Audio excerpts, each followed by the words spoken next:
ข่าวกับนมอยู่ทางต่างประเทศอยู่ค่ะนั่นเพื่อนเป็นการแบบบางทีน้องมันเป็นแบบเป็นลูกเป็นเมียแต่เขาแบบถือเพื่อนแบบเพื่อว่าเป็นอ้ายนะคือเลยนี่ถึงได้เจ้าเป็นลูกเป็นเมียเจ้าคิดกับเพิ่นเก่งแต่ว่าไอ้น้องโอ้เป็นยังไงคือบ่มักเพิ่นคือบ่อยากได้เพิ่นเป็นผัวเอาใช่ไหมเขากับผมมาเพื่อนจะเขามันบอกมันกระไดมาแล้วว่าเขาคือมันเป็นแค่อ้ายน้องกันนะแต่เพื่อนวันนี้เป็นของพบกับผู้สาวโสดสาวเอ็นนาเนาะโดยช่างงามขึ้นบวกเก่าสบายดีน้องหลานโดยสบายดีทางผู้สาวน้องเอ็นนาเนาะโสดบ่คือน้องนี่บ่ได้ออกนี่ก็ที่ว่าโดนแรงบ่โดยกระโดดเร็วแล้วเป็นไอ้ช่วงนั้นคือบ่ได้ออกที่ช่วงนั้นแบบมันเลยบ่อยากออกเลยจุดคิดไว้ก่อนบ่ยังออกซื่อๆนี่โดยโอ้ยานมีผู้บ่าวแบบดูแลแล้วบ่แม่นเนาะบ่มีเนาะก็เลยเป็นโสดแต่ว่ามื้อนี้เป็นจังได๋คือออกมาถ่ายคลิปซั่นมื้อนี้ถ่ายคลิปกะเปิดไปก่อนแล้วเดี๋ยวปิดคลิปไว้แบบเขาบ่พอถ่ายโอ้คือเมื่อก่อนน่ะปิดคลิปไว้ซื่อคือทางน้องนี่บ่ได้มีแฟนโอ้เลยก็คือทางน้องนี่เริ่มเปิดใจใหม่นี่ฮอดแล้วก็ติดละยังบ่ฮอดทางก็เลยมาซ้ำมื้อซี่นี่เปิดใจแล้วนี่นะผู้บ่าววันนี้น้องกลับมาเปิดใจใหม่น้องหลานเนาะคือตอนนั้นแต่ยังบ่ทันมีเนาะคือว่าติดทิ้งไว้แต่ว่ามื้อนี้น่ะคือพร้อมแบบออกมาเปิดใจใหม่พร้อมให้โอกาสหนุ่มๆอีกที่เก่าเป็นเวลาเดินหน้าแต่ที่ว่าทางน้องติดคิดเนาะคือตอนนี้ทำมาเปิดใจใหม่นี่คือพร้อมแบบสร้างครอบครัวเลยบ่น้องหลานคือผ่านดูแต่ว่าเฮากับทางไปแบบเขาสิจริงจังกับเฮาบ่นะ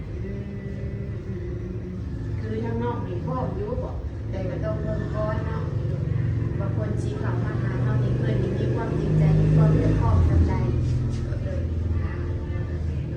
เรื่องอายุของน้องๆยังมีการแบบเปลี่ยนแปลงอยู่บ่กับบ่เปลี่ยนว่ามันดูแลเขาได้กับมันก็เข้ามาหาได้เรื่องอายุอันนี้บ่เกี่ยวเนาะพอที่เราเพิ่นดูแลได้บ่น้องกันดูแลติดแรงตัวเองครอบครัวเฮาได้เนาะเปิดใจหาคนมาดูแล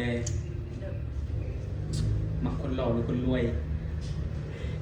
คือใส่ได้นะดีเพิ่นเนี่ยนะหล่อก็ได้รวยกันได้หล่อก็ได้รวยก็ดีจริงบ่หล่อก็รวยเห็นไหมเนาะมันจะได้เข้าตรงตามสเปคผู้สาวก็คือไอ้ก็เห็นแบบขึ้นทั้งน้องเป็นข่าวเนาะแบบคือเป็นข่าวกับนมอยู่ทางต่างประเทศอยู่ค่ะนั่นเพื่อนเป็นการแบบบางทีน้องมันเป็นแบบเป็นลูกเป็นเมียแต่เขาแบบถือเพื่อนแบบเพื่อว่าเป็นอ้ายนะคือเลยนี่ถึงได้เจ้าเป็นลูกเป็นเมียเจ้าคิดกับเพิ่นเก่งแต่ว่าไอ้น้องโอ้เป็นยังไงคือบ่มักเพิ่นคือบ่อยากได้เพิ่นเป็นผัวเอาใช่ไหมเขากับผมมาเพื่อนจะเขามันบอกมันกระไดมาแล้วว่าเขาคือมันเป็นแค่อ้ายน้องกันนะแต่เพื่อนจริงจังว่าอยากเป็นเมียจะได้เพิ่นกับเจ้าไปเป็นเมียให้ได้โดยแล้วก็เขาก็เลยยืนไว้เป็นทางเมื่อนั้นให้มันจะเข้าใจอ่ะนะทุกเมื่อยังติดต่อกันอยู่บ่แต่เพิ่นติดต่อมาอยู่เหมือนเพิ่นติดต่อเพิ่นอายุหลายปานใดเพิ่นกับผู้อายุเท่าไหร่กะได้บอกประมาณเท่าใดกะบ่ได้บ่แต่ว่าหน้าตาเพิ่นเห็นบ่น้องล่ะก็บ่ดีมันเลยบ่เห็นบ่น้องล่ะหน้าตาเพิ่นเห็นแต่ในโทรศัพท์โทรวิดีโอคอลได้ซะไปโทรป่ะแต่ว่าน้องนี่บ่ได้มาหักแกงกับไอ้น้องคือแบบเพิ่นก็คือแบบทางส่วนคนไทยนะเพิ่นก็ได้ลงแบบมามีการแบบโอนเงินมาให้เกือบทุกมื้อแล้วก็มีการเฮ็ดบ้านให้หรือว่ามีสงกรานต์แบบมีการสิมาห้องมาขอมีนะคือบ่แม่นเรื่องจริงบ่คืออ่านคิดเองบ่โอ้น้องนี่ให้เพิ่นได้แค่ฐานะอ้ายน้องเนาะเพิ่นนี่คิดอยากได้เป็นลูกเป็นเมียคือบ่เอาเนาะก็บ่อยากเอาเหมือนนะเขาก็ต้องเจอเพื่อนเหมือนเป็นอ้ายได้มาเพื่อนในบ่สักนิดนึงกับโบนะเขาแบบเขาไม่ได้มากขึ้นแต่เพื่อนสมัครมากเขาโอ้น้องดินคลองสิเพิ่น คิดว่าเสน่ห์ในเพิ่นบ่จักเนาะ โอ้ว่าเพิ่นคือจริงจังมากขนาดแต่เขาก็บอกคนตั้งแต่คุยแต่วิทย์แล้ว แสดงว่าน้องอันนานี่แบบถึงสเปคถึงสายตาเพิ่นเนาะแบบถึงหมักถึงแพงคาดว่าผู้ใดเป็นชู้เป็นแฟนกันเนาะเพิ่นก็ยังแบบมีความช่วยเหลือส่งเงินมาให้ใช้เพิ่นบ่ โดยเพื่อนเราประสบการณ์การส่งมาให้ โอ้โลดตื้อน้องบ่เนาะว่าตื้อจนว่าอยากได้น้องไปเป็นเมียจนให้ได้กันเนาะ บ่ใจอ่อนในเพิ่นแม่บ่ เท่านั้นแบบคือว่าเอาบ่ได้อันนั้นเท่านั้นจะเป็นเกณฑ์เป็นแค่ได้ แต่เบิ่งเอ้ยเบิ่งเพิ่นคือสิมักจริงหวังแต่งในน้ำหลังว่าน้อง เป็ ดาน สิ จะ บ บ่ เป็นสิบมาประเทศนอกนะเป็นสิบมาเป็นสิตัวผ่านไปมาจากเขาไม่ยืนถ่ายสินะ คือเพิ่นนำมาอยู่นำบ่ได้บ่ โอ้น้องบ่สนใจไปดูว่าต่างประเทศมันดีกว่าอยู่แล้วก็จะ เขาก็บ่อยากไปเพราะเมย์เป็นเขาก็บ่อยากไปอ่ะนะ อยู่บ้านอยากห้องบ้านเนี่ย เมื่อวันว่าจะไปออกจากบ้านเพราะเมย์เป็นแล้วก็เขาก็ต้องดูแลเมย์นะ โดย แม่จะเป็นยังไง เราขาแต่งอเสื้อเกี่ยวเราเดินไปก็บ่ได้อ่ะ งัวเสือกงัวเกี่ยวขา แม่ไปใส่ก็บ่ได้เลยตอนนี้ไปใส่ก็ข้ามไปนะ ข้ามไป โดยตูดแข่งคอยตูดไปตลอด ทรมานแต่น้องไปสิเดีย อืมนายทรมานอยู่ได้เพราะว่าเนาะจะได้เป็นนะ บ่ได้เป็นพาแม่ไปหาหมอว่าซั่น ครูทั้งเอื้อยทั้งบ้านนะเพิ่นพาไป แล้วน้องเนี่ยมีส่วนได้ส่วนได้ไหมเนี่ยตอนนี้ เดือกับเงินบ่มีกับบางเงินนำ โอ้เราสิเอาเงิน แม่แต่ว่าตัวมีคนเงินเดือนออกกับบ่ได้หายล่างไปแปลงโทรศัพท์ก็เลยบอกว่าบ่ได้เอาเงินหายโดยเมย์ไปแปลงโทรศัพท์มาตัวโทรศัพท์ต้องแตกเด้ เราไม่เห็นจำเป็นเนาะ ของมาเฮ็ดเวียกอยู่ภายนอกเนาะเลิกงาน ลากไป ด้านบ้าน ลากมา ร้านหากินอยู่นำเพิ่นบ่เรียกงานสิโอเคอยู่บ่เรียกงานนี่ ก็โอเคอยู่ เรา เป็นต้นบันไดเห็นอยู่นี่นะ ก็จนที่เขาปีมาเดือนนึงนี่แหละ มาเดือนนึงเขาปีตกใจเนาะ แต่เปิดห้างแบบเทียบปีนี้เริ่มจะเลยนะ ได้รวมแล้วง่ายคือเกือบสิเข้าเดือนหรือว่าประมาณเดือนสิเนาะ แบบเขามาเฮ็ดงานกับแบบมีการแบบได้ขึ้นได้หยังอยู่แล้วล่ะ มันคือลูกค้าคนก็ให้บางคนก็บ่ให้ตามแต่เขาสิให้ บริการพี่น้องกันยินดาวยินเบียกันสิ บริการบางคนก็เขาสิว่าทางแบบเขาคิดการมากเขาเลือกว่าเป็นทางแบบขายโตอะไร โอ้บางคนกินแบบนั้นแต่บางกินเป็นไหนบูแมน กับโมเมนต์ก็บอกคนไทยว่าโมเมนต์แบบถ้าเราเป็นแกงสาวบริการเรากินเบียร์ เป็นเด็กเสิร์ฟเนาะเป็นการแขก มันว่าห้างต้องนอกเป็นอย่างนั้นมาทำห้องนอกก็ว่าขายโตตัวใดโมเมนต์ขายโตอ้ายเป็นคนละแบบนี้หันนะแต่เขาทำแบบคือว่าห้างเขาเป็นพิธีเมียหันนะแต่ละคนมาถามนะ แสดงว่าห้างมีแต่ผู้ยิ่งหมดเลย แม่มีแต่ โอ้ ผู้หญิงคนเดี ส ยว มพอเนาะ แล้วก็มีแต่ผู้สาวอีก มีแต่ผู้สาว เพิ่นก็ได้มีการแบบคิดแบบนั้นแน่เนาะมีส่วนให้คิด จ้าก็บอกว่าในไอ้แมนยูมาเลยก่อน หยอก เป็ เป็น น เด็ เด็ ก ก เพิ่นสิฟุตบอลจริงกะลีได้เพิ่นจะบอกว่าเพิ่นจะเอาไปนอนที่โรงแรมคนใด แล้วน้องมีความรู้สึกอะไรมือมีคนถามแบบนั้น น้องก็ตอบแบบตรงๆเลยว่าโมเมนต์ห้างขายโต สามเป็นการปกติเขาเนาะคือมา บางคนเขาก็สิเข้าใจบางคนก็บ่เข้าใจแบบมาแวะถาม ก็เดียวเลิกงานเจอกันไอ้ เอาเบอร์ไปเลยโบแมนเนาะ ว่าเขาทำเป็นขายเป็นเด็กเสิร์ฟแบบมีเราบริการให้เรา เจอ ทำ เด็ก ได้ ภาษาไทยเด็กลิงบ่เด็กลิง เด็กนั่งลิงนะคะเด็กนั่งลิงเหมือนนั่งกินเหล้ากินเบียร์นะนั่น เว่าเพื่อลูกค้าเนาะเป็นบสะดวกให้เฮาบริการกับบริการเองเป็นส่วนกับบริการให้เนาะยินดาวยินเบียร์ตื่นน้ำก้อนนี่เพิ่นก็ว่ากันไปเนาะ แมน ประมาณนี้บริเวณว่าใครโตอยากไปเอาไปนอนกับผมมันผักผมแม่เนาะ ในคนแล้วนั่นเอาเนาะโบแมน ว่าอะไรเนาะ ดีแต่ที่ว่าเขาจะถามเนาะเขาจะมาสกทองเอาเพลงอยู่แล้ว หรือว่าในเมื่อที่ว่าเขาเจ้ามาถามแล้วใจหนึ่งอยากไปอยู่บ่หรือบ่อยากไปถามก่อน กับว่าอยากไปพวกเขาโมเมนต์เป็นสาวหน้า ถูกต้องแล้วเนาะขันเจ้าอยากมาว่ากินเหล้ากินเบียร์สามารถมาได้มาดิดมาอุดหนุนเฮาแม่นต้องบอกเขาเจ้าในนั้นเนาะ นอกจากเราจะเบียร์กับแกงมีอย่างกับแกง นั้นมีหมูเด็ดเดียวนี่แล้วก็เอ็นนัวแล้วก็ขนมจีนแล้วก็เป็นพาย เป็นไฟมูเด็ดเดียวตอนซีน นัว เป็นมาขายดีบ่ ก็ว่าได้ขายก็ได้ขายอยู่ ตามข่าวงานบ่บัดนี้แบบบุรีเนาะ ดูเปิดห้างจะมองจะมองนะ 3 โมงไปหาเที่ยงคืน โอ้ก็เดี๋ยวโอเคอยู่เนาะ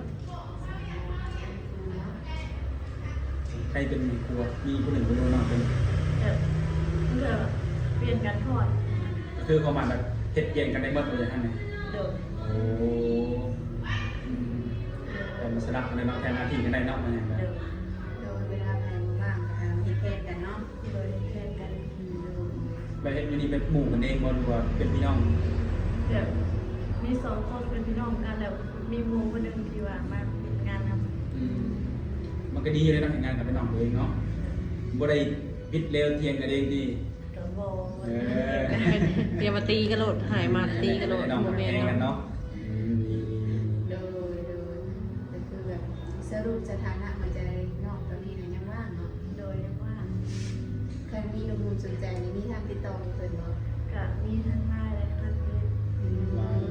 เค แจกรายประจำซอง โดย คือทางน้องนี่หาคนจริงใจ แต่ว่าคันมีคนจริงใจก็ต้องเบิ่งนำว่าสิถึงใจน้องบ่เนาะ โดย คือสิได้เนาะคือคนที่น้องให้ได้ใครไปไหนหันเพิ่นจริงใจกับน้องเนาะ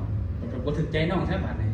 แม่นบ่ คือเพิ่นอายุหลายโพดบ่คือน้องคือบ่ถึงใจน้องนี่นะ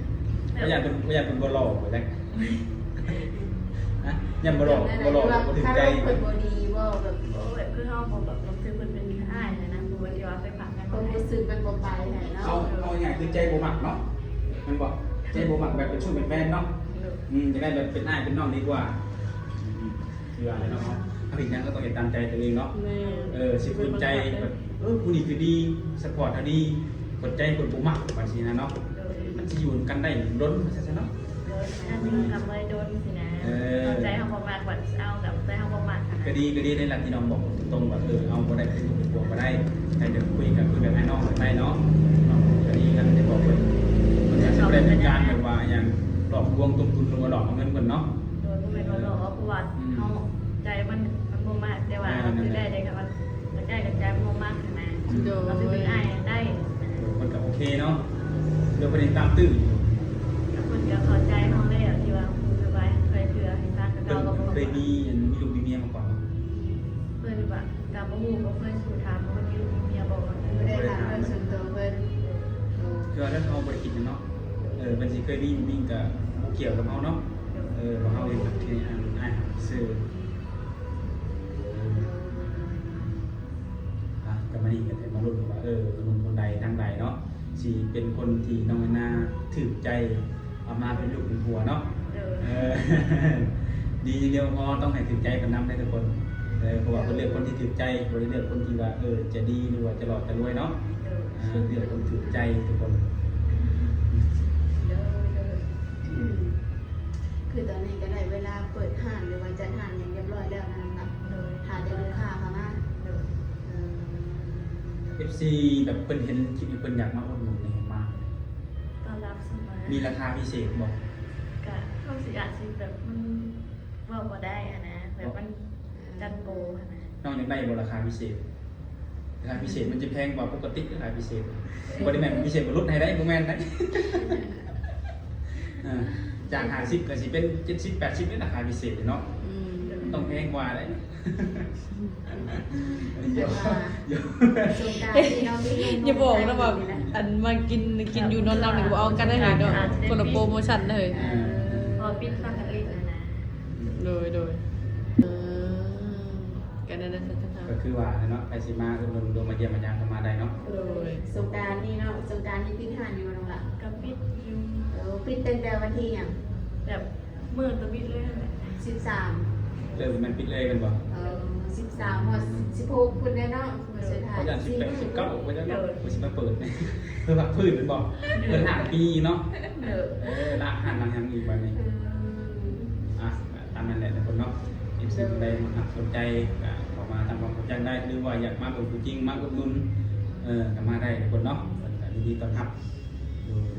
ก็สิบ่มีหยังกันบัดนี้เนาะ โดย ขอให้สมหวังสมหวังในการเปิดใจใหม่ครั้งนี้เนาะ